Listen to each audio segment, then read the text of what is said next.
All right. This coffee It's crisp. It's crisp, right? clean. Like, look at how clean that is. It's nice. Boom. Look at that. This is probably the best coffee I've had in a while. Yeah. Okay. 3, 2, 1.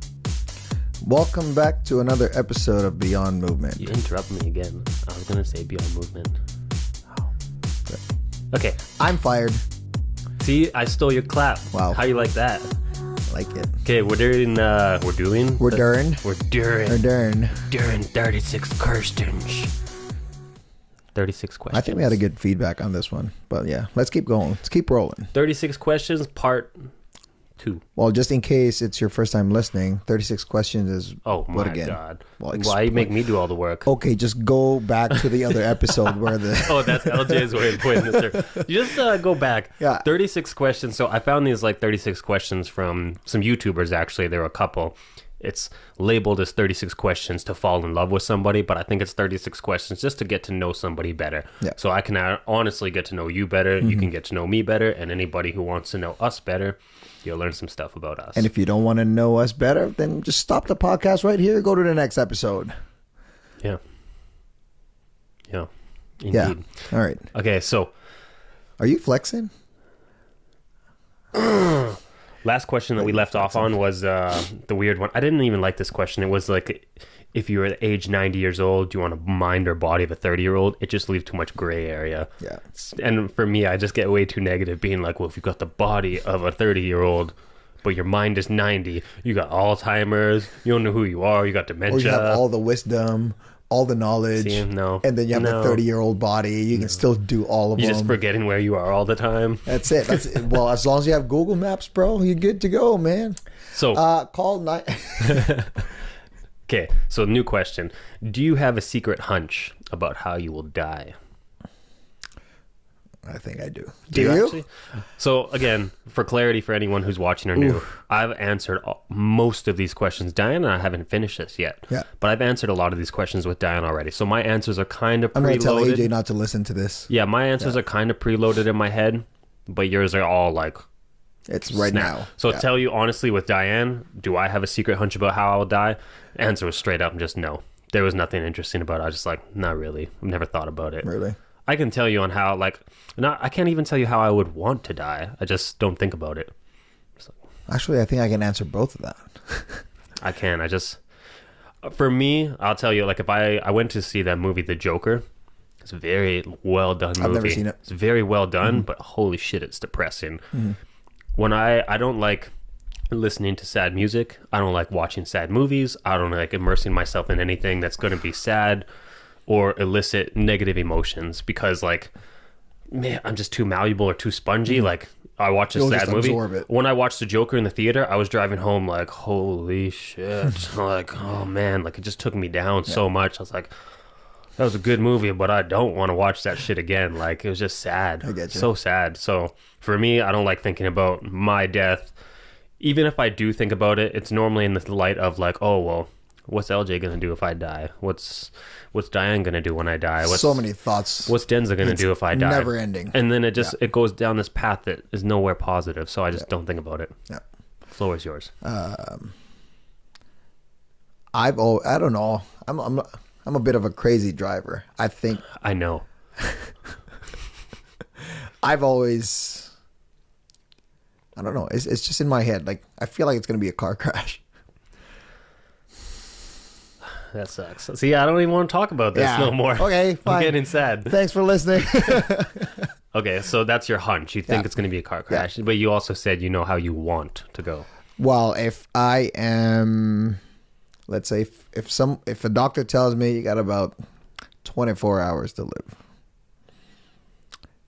I'm going to live the 23, and then on the last one, I'll get a motorcycle. Just go hard. I'm going to go hard. Go hard. I'm going to go hard. Super hard. I love speed. I don't know why. The problem with that, though, is you put other people at risk doing that. Because I've thought that, too. Because, again, if I was to die, I wouldn't want to... people always say, oh, I just want to die in my sleep. Let me pause you. In my head, I was imagining it, and it's a straight road, no one else. It's yeah, drive to Saskatchewan. I'm just I don't know, something. But it's like I'm gonna go hard, and then if there's like little turns, I'm gonna take all those turns at like top speed. Can you imagine just like in the mountains and just rip off a cliff? Just, holy, that's terrifying. Have a GoPro with you, you know? I'll probably take a GoPro with me. Yeah. Yeah. That'd be disturbing. I see. I don't want to, like, for me, currently right now, Diane brings me the most comfort in life. But I wouldn't want, I don't know, I don't think I would want to die, like, in her arms, because I don't know if I would want her to go through that. Here's a weird one while we're on this death topic. Who's going first? Who's going first? Nope. She straight up says that she's like, I don't even know, because again, I'm a big wuss. I don't even talk about it, but she's just like, I want you to go first. And I'm like, why? Why? Yeah, but like her answer, she's like, she doesn't want us to see like what it would be if I had to go by myself through this life. Yep. Like without her or anything like that. Like it would mess me up. A lot of girls out there. I haven't. Wow. I haven't dealt with a lot. Edit. Have you been to a lot of funerals? I've been to a few. I've like been to 2 or 3, but no one really close. Have you been to someone close? I've had someone really close to me die, but I wasn't at that funeral. For me, I haven't. Nobody's super close, or I was too young. My grandma. I don't know how I deal with it, man. I just don't even want to think about it. Like anybody, it's not something nice. Let's move on. But the crazy thing is, it's a reality every day, every hour, every minute in this world that we live in. It's true, right? That doesn't mean I want to think about it. Kobe Bryant, who knew? Not to mention everybody else who was on that helicopter. Exactly. Not to mention everyone else who died that day. Everyone in the hospital, all the people from the coronavirus, China, all this shit. Yeah, there's a lot. So it's hard. It's absolutely a topic that is not easy to talk about. I'm not the most optimistic. Lots of life happening too, though. Absolutely, of course. Yep. But so on that kind of like same question, talk about death.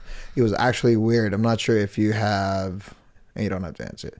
If you have like life insurance or anything, like a last will. Are you trying to sell me life insurance right now? Is this a pyramid scheme? Eric doesn't have one. For anyone who's selling it, I have one. But it's weird because you answer all... Turn your phone off. Amateur. Sorry. What is this, amateur hour? Amateur hour. I thought we pros. Sorry, guys. What was I saying? Life insurance. You answer. You're trying to sell me. You answer the questions on that will as if you're already gone. Yeah. The weirdest thing ever. It's like I'm making decisions, but I'm not here anymore. That is weird. When you say like that. Who's gonna take care of your kids? Your cars, your belongings, everything. Like, who do you want that to go to? How do you want your funeral arranged? How do you like that statement? That statement was weird. That statement's so messed up. I'm gonna go off track because that's what I like to do.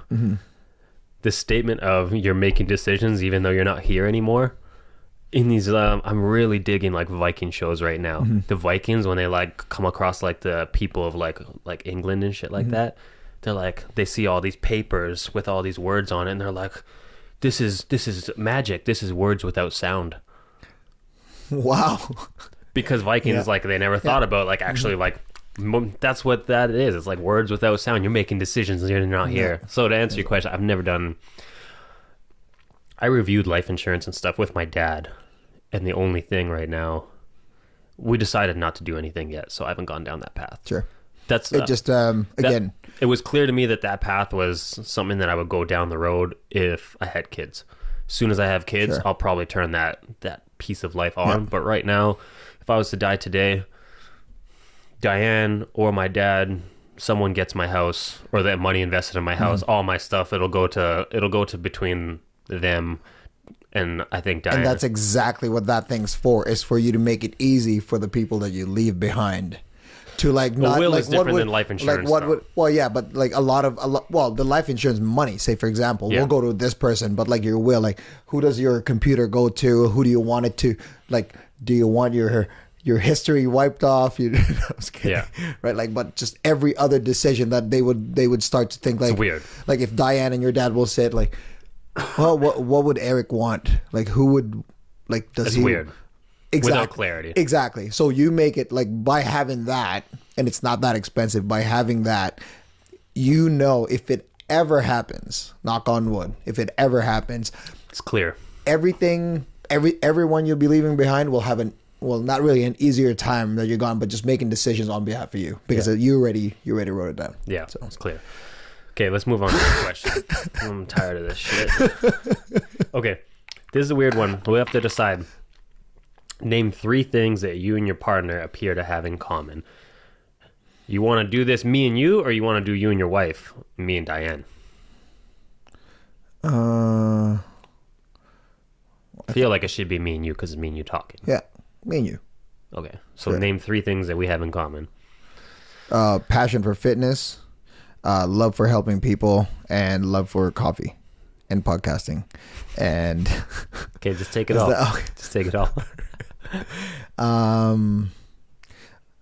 I was gonna say obviously even with the differences that we have, obviously different upbringing, right? Different cultures, different upbringing. I think that's why I feel like we're quite the partner in this journey. Is we just have that passion to help people be better. That's one of them. Yeah, I was gonna say obviously fitness is one. Yeah. And then like that's almost like a given. That's a given. Yeah. And then like the desire, like the passion of like, honestly, it's like development, but it's not like a perfectionist development. It's like a development, but it's also like just trying to understand development. It's trying to understand habits. It's trying to understand growth. Yeah. Because we're not just like grow, be better, perfect, grow, perfect, grow, perfect. It's like we try these little things and we do stuff because we're not perfect. Yeah. And we try and talk about it, and we're just trying to like humanize some things more, I think. Yeah. So, and again, for those of you listening to this, we're not perfect. We're in this journey with you. We're not just directing you where to go. We're in this with you. Like we're trying things out as well. Yeah. We're not perfect. So that's 2. Coffee is 1, but I want like my 3rd one. I want it to be like, I'm trying to think of something like more beefy than just something simplistic. I would say a love of play.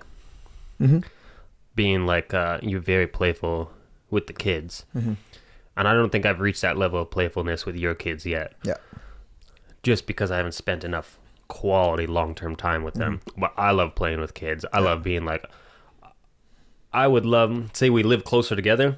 I would love if you're like Saturday, you'd be like, yo, we're going to the park to play tag. I'd be like, count me in. I'm coming to play some tag. I want to play some tag. Tell them to warm up and stretch. Yeah. Like I like playing tag. I like playing basketball. Like I like just playing.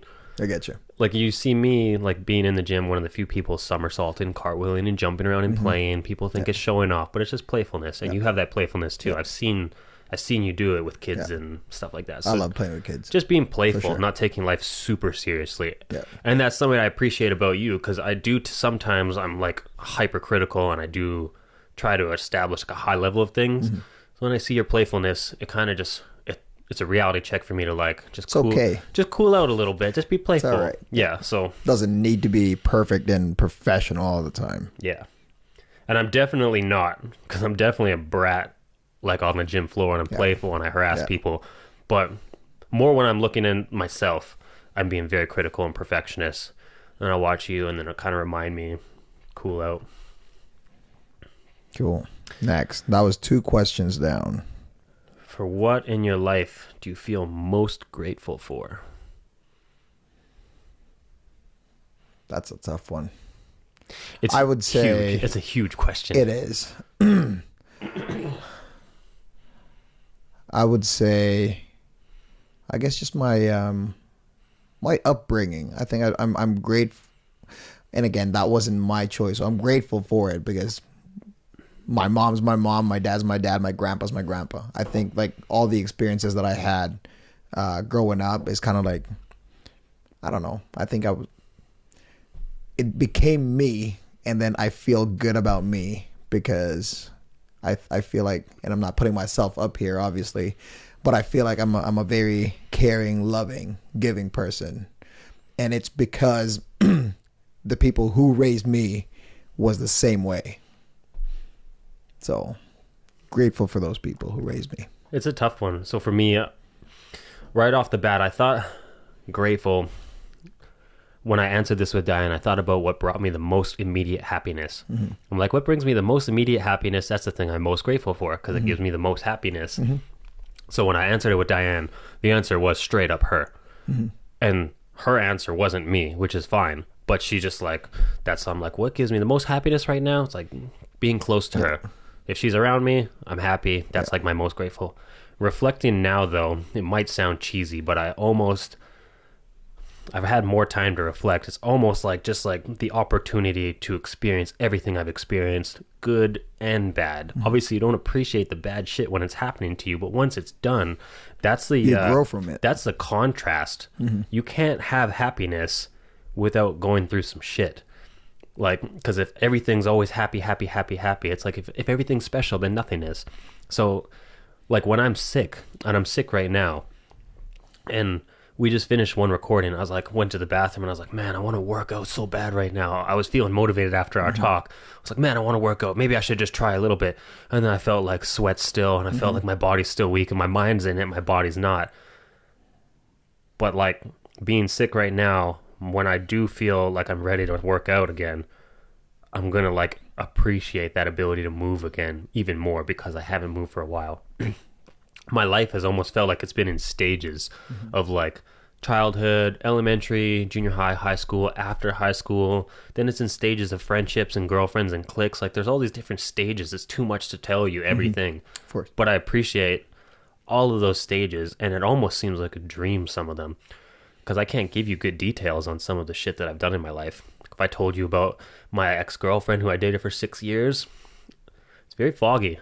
Even though I was in my 20s, it's very foggy. And I'm like, the same, yep. So like, but it is a stage that I still appreciate because I've grown from it. So it's just like the opportunity to live this life and kind of grow from it. And I don't always feel grateful for it, because sometimes, you know, to have this mindset of like, I'm grateful for everything, it's hard to always have that, but that's how I feel right now. I'm just grateful for everything. You're in a good spot then. Cool. If you could change anything about the way you were raised, what would it be? Nothing. Nothing? Not one. So for me, mom and dad listening to this, I love you guys. Yep. Actually, I have an answer for that now, but you go first. Go ahead. Mine isn't... I don't want to like make all these answers super long, but I think my parents did a pretty kick-ass job, because all of the negative experiences that I had in life was not from my house. And even though like I did have fallbacks and things like that, you know, if I got bullied, I learned to take care of myself, or my brother stepped in. It was kind of like off and on, but it made me harder to the world. Like when we talked about trust, I'm less trusting, because I'm a little hardened to the world. Like the doors are a little more shut now. I don't trust. You've had experiences that wasn't very pleasant. Yeah, there's some scars on me that like hold back a little bit. But if I was to change one thing about how I was raised, like I think my mom did a kick-ass job. My dad worked out of town a lot. Mom did a really good job raising us. The one thing that I feel like could have been better, though, was better financial habits. I was gonna say the same thing. That's why I said I'm like, I hope, because at some point there was okay. I didn't really want to interrupt you. Go ahead, keep going. Okay, so it's not that my parents. Yeah. It's not that they didn't teach me how to save. We did save a little bit, but it was kind of like the consistency and the habit building of saving as a child. It wasn't fully there. I never really banked up, at least to my memory. Maybe Dad's gonna call bullshit, or Mom's gonna call bullshit, but I don't remember like saving a lot of money. It wasn't. I never learned like pay yourself and then it was like my habit building of finances was, if I need money, I make it to spend it. So I was like, I want food, I want money for candy, I'll go and shovel walks, I'll rake leaves, I'll change garbage. Do whatever you need to do. I'll go clean your garden or whatever. I would ring doorbell to doorbell, being like, hi, would you like me to mow your lawn with my brother? And you pay us whatever you feel is worth it. Some people pay us $1, some people give us $20. Yeah. But if we needed money, we made it and we spent it. Yeah. I never had concrete saving habits implemented in my life. So something that I want to do when I have kids is that I want them to have an allowance. It's like, this is your chores. You get $5, but $2.50 goes to savings, permanent savings, and $2.50 goes to spending. Yeah. And then when you want something, you set a goal like, oh, you want this? You can either work extra to get it, or you just continue your savings until you can unlock it. It wasn't fully integrated habits in my childhood. I don't think to save. I don't think so. Yeah. See, for us back in the Philippines, it wasn't even, and I'm not sure if I'm, you know what, I'm just going to go with my experience. So the way we grew up, it wasn't like it, we didn't work until we graduated university. Mm-hmm. I didn't have a job. And I was never pushed to work. Also because I feel like I didn't need to work because every time I asked for money, there's money. Yeah. I was spoiled.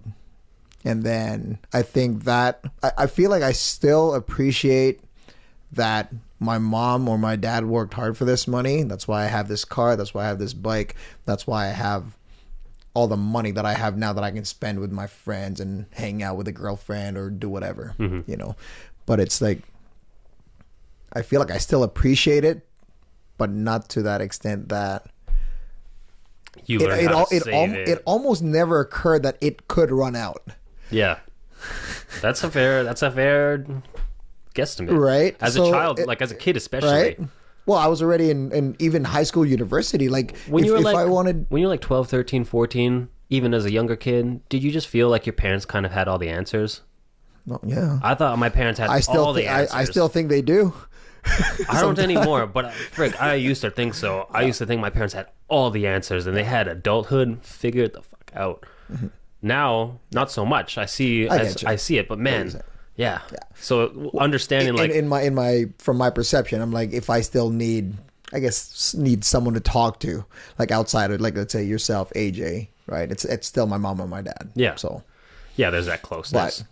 But like financial wise, I wish I was better. I wish I learned like how to save, how does taxes work, how does everything else. See, I had a job in grade 10. Yeah. And it wasn't pushed on me, but it was more of like a hard suggestion from mom and dad, I think. That's what I remember anyways, of them saying like, you want more money, then get a real job and you'll make more money. In grade 10, I was working at a pet store damn near full time. I would go to school from like 7 to 3, and I'd go to school at 7 so I could work out. 7 to 3, and then I'd work from like 5 to 10, and I would close the store down. So I was working about 5 hours, probably for as a kid, as a student, whether I was like 14 or something like that. But I was making a lot of money, but I was also blowing it just as fast. Again, as a kid, back in those days, you earn it, you spend it. Back in those days, though, like my paycheck might be 500, 600. Sure. In 2 weeks. But not all kids will have that. That's a lot for a kid. That's a lot of cash for a kid. And I was buying all the fast food I wanted, anything. Like I could eat out as much as I wanted to, or any of my friends, I would treat them. Video games, no questions asked. If I wanted a game, I just go buy it. So like all that money I made, $500 every 2 weeks as a kid. Just spend it. Boom, boom, boom, gone. And looking back, that's just a poor habit that I built. So, a couple more questions. We're on 11, so two more. Oh man, this is a big one though. Ooh, this is the hardest one. It says, take 4 minutes and tell your partner your life story in as much detail as possible. Ooh. Oh, we'll let you go first. This is a tough one. I tried this with Diane, and 4 minutes in, I think I only hit like the start of high school, and then I was like, shit, I thought I could break it down from like childhood, elementary, junior high, high school. Where's your stopwatch on this bad boy? Stopwatch. 4 minutes. I don't know. I feel like I condense it a little bit more. I don't know if I can tell you the whole thing. I want your whole life story in 4 minutes. 3, 2. Wait, is this a stop? There's a timer. Stopwatch, and go. 4 minutes. No interruptions. Hang on. Let me read that again. Oh my god! Take 4 minutes and tell your partner it's already been 10 your life seconds. story in as much detail as possible. Okay, I'm starting in 3, 2, go. Yeah. So I grew up being raised by basically 4 individuals: my mom, my dad, my grandpa, my grandma.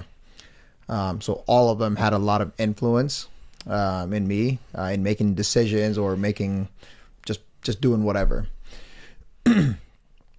I went to Catholic school from preschool all the way to, actually, I think the university I went to was also Catholic. Private school from back in the Philippines. It's mostly private schools. So private school from when I started going to school all the way to university. I go to church. I believe in God, and You're not even telling me anything. I don't. It's hard to tell your life story. You got 3 more minutes. Keep going. I was never bullied. I believe. I don't think I was an actual bully when I was in elementary or high school, but I was a varsity player for our basketball team from 5th grade all the way to 4th year high school, and that influenced a lot of that built a lot of friendships that I wanted. That also actually most of the friendships that I had I wanted. But that almost paved the way of, like, it built my confidence. And then again, decision-making skills. It's almost like I've learned playing sports. I've learned how to gauge people. Like, can I take this guy in a basketball game? Am I better than him? It's almost like gauging myself against the person in front of me every time, which was kind of like good in a way because it almost helped me in the career that we have now. It's almost like there's always a transaction happening whenever you talk to someone or like a new client. Are they going to sell me or am I going to sell them? Like, who's better at this? It's almost like gauging myself against someone every time. I've had a lot of good experiences in my life, and I'm very grateful for it. That's why I try and like right now at this point, I feel like my thoughts are a little bit more collected. I have kids, so my experiences are, I don't know, it's just exponentially expanded from when I was in elementary and high school. And I feel like I have a lot to share to people. So I enjoy doing this podcast with you to basically do that. I don't know if I need 4 minutes. You want to call it there? I can't. I love cars. I love bikes. I love speed.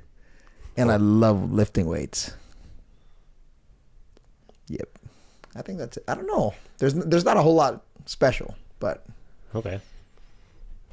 You want to call her there? I'm gonna call there 304. Yep. Okay. I went into a lot more detail. I was more trying to share my experiences and like almost let Diane in on like the small details that I appreciated in life. Mm-hmm. Anyways, I'll try. Actually, maybe try to get through it. We'll see. That's rough life story. It's a weird one, but it's how it's. I guess it's about the person too, about how much detail you want to put in. For me, it was reflecting a lot on all of my past history, and I was almost trying to share it, like so you could live it with me. But, anyways, I will start. Meow. So I break this down from childhood to school to school to school to after school. So childhood, like from like 0 to elementary, don't remember a lot, but I have some interesting memories. Those memories are like I used to have a Raptors jacket, like a pullover winter jacket, a big like purple and black one. There was one that you slipped on a winter jacket. Such a badass jacket. If I could still have that, I would wear that. It was my favorite jacket. So cool. I have like family videos of me like playing in the snow and making like forts and stuff. With that on. Now I hate snow. But as a child, I used to love it. And then I have one other weird memory from a childhood where I was playing with a bow and arrow in a basement, but the whole basement was carpet. The walls were carpet, the roof was carpet. It was one of those weird ass basements, and my bow and arrow stuck to carpet. It had like some kind of Velcro-y arrows, so I just used to sit in this basement and just plug arrows away. I don't even know whose basement it was. I just have this weird memory of that. Elementary, I loved and enjoyed a lot. I have a lot of good memories, but I have to reach back in my brain to actually think about them. But it goes along the lines of like playing with my friends. We used to play adventure games, kind of like fantasy games. And then once I kind of hit like grade 5 or 6, I stopped like interested in those games so much, and I used to like watch the guys play football and be like, man, I kind of want to play football. Like that looks like it's fun. So I kind of switched friend circles and started playing like more football and stuff like that. And I also have memories. I still talk to one of these girls. Her name's Lisette.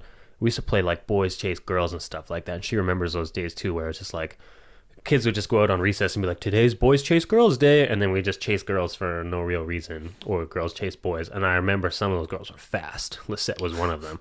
I can't remember who was faster, but I'm gonna say me. I don't think she's ever gonna listen to this, so right. I automatically win. Yeah.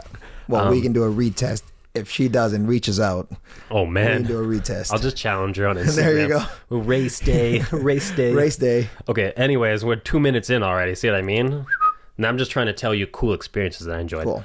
Junior high was like my favorite schooling time. That's when I started hanging out with a bunch of like Filipino guys.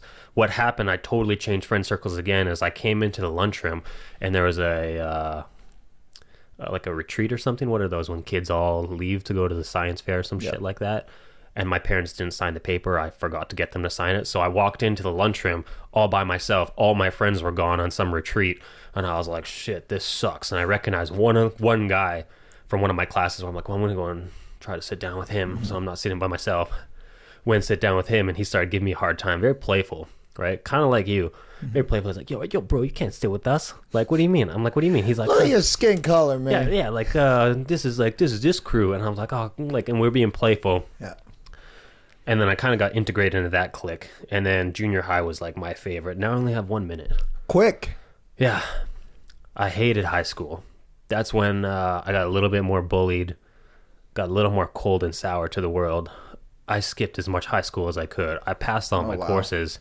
I passed all my courses and I like graduated, but that's like I was going to the gym at 7 a.m. to avoid the busyness of the buses, and I would normally skip my last class at the end of the day to avoid the busyness of the buses and all the mayhem of all the schools getting off. And I would just like lie through my teeth to my parents when I come home. They'd be like, oh, you're home early today? I'd be like, yeah, I had a spare. Always a spare.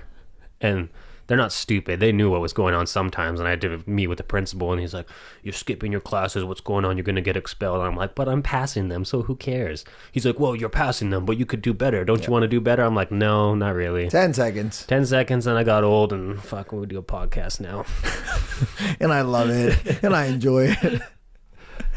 Oh, I actually... That's not my life story, but that's half. I get you.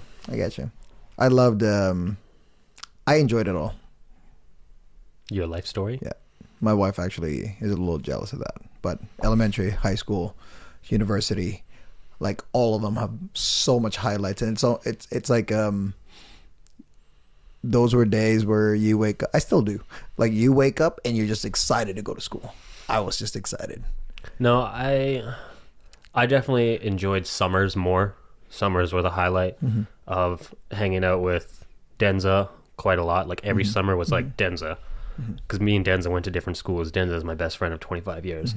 So summers was like Eric and Denza time. And that's like where we just always hung out every like summers. Those are like highlights of my life for sure. But hated high school. Elementary and junior high, I enjoyed. But high school was no. University was the best. Wow. I was a party animal. Raced cars. And just drank and partied and smoked. You're a bad example. Okay, last question. Hey, I'm like the perfect example because, you know, you can still, it doesn't matter how bad you were, man, you can still turn it around. And get big biceps. Oh, well. That's an XL shirt. Last question. I don't know how long this has been. If you could wake up tomorrow having gained one quality or ability, what would it be? Now, to give you some context in this, I didn't go down the superhero route with Diane being like, oh, I'm going to be super fast or super strong or blah, blah, blah. I wanted it to be like something realistic, tangible, that I could wake up tomorrow and actually in this life be better. So for me, my answer was if I could wake up tomorrow gain one quality or ability, that ability would be to not give a shit about what anybody thinks. Because I often analyze other people, I critique other people, I analyze myself, and I critique myself. And I think I told you this. I feel like I'd be more successful if I didn't always care about what other people think. Because I think 95% of the people. I think a lot of the things that I do in life have good intentions and they all would come across the right way. But there's a part of me that's nervous being like, oh, what if it sets somebody off, or what if somebody gets offended, or what if this, or what if that? And then it kind of just makes me hold back just a little bit. And I wish I would just do me regardless of circumstance. That's something that, like, going forward, I actively want to get better at. So maybe don't wake up tomorrow and have it, but maybe in a year or two, I will live my life without other people's like perceptions or anything affecting me. Yep. I don't think it's been quite a while since I've felt a little stressed, let's say, about work, about family, about travel, and this past, like, let's say, past 3 months, all those things have happened, right? Like a little bit change of job, travel, one month travel to the Philippines, like with all my kids. Like there's a few highs and lows, and kids getting sick and stuff like that. I think it has affected me a little bit. I can see it with my relationship with the kids. I don't think I used to, let's say, yell a lot. And I find myself sometimes, like, my fuse is just a little shorter because I feel like I'm dealing with a lot of things outside. So you quicker to correct one and be like, hey, because I got enough shit going on. Yeah. So I want to wake up, let's say tomorrow, if there's one thing, to make sure that I just act out of love and talk out of love every time to my kids. That's it. Wife and kids. Yeah. Nothing else. I want them to know that when it's dad, it's play, it's love, and it's just always for the better. That's a hard one. One of my mentors talked to me about that, being like, people normally make decisions out of love or out of fear. And normally when you're making decisions out of fear, whether it's like you're jealous or envious or like whatever, like if you made all of your decisions in life out of love, then you can't go wrong. Like, doesn't matter. Can't go wrong. So that was a good one. All right. Well, that's our 36 questions part 2. Got a couple more parts to go, but those will come at us slowly but surely. Hope we're gonna have 6 of them. Yeah. So. Hope you guys enjoyed this episode. Got to know us a little bit better. Thank you for listening. We will catch you guys later.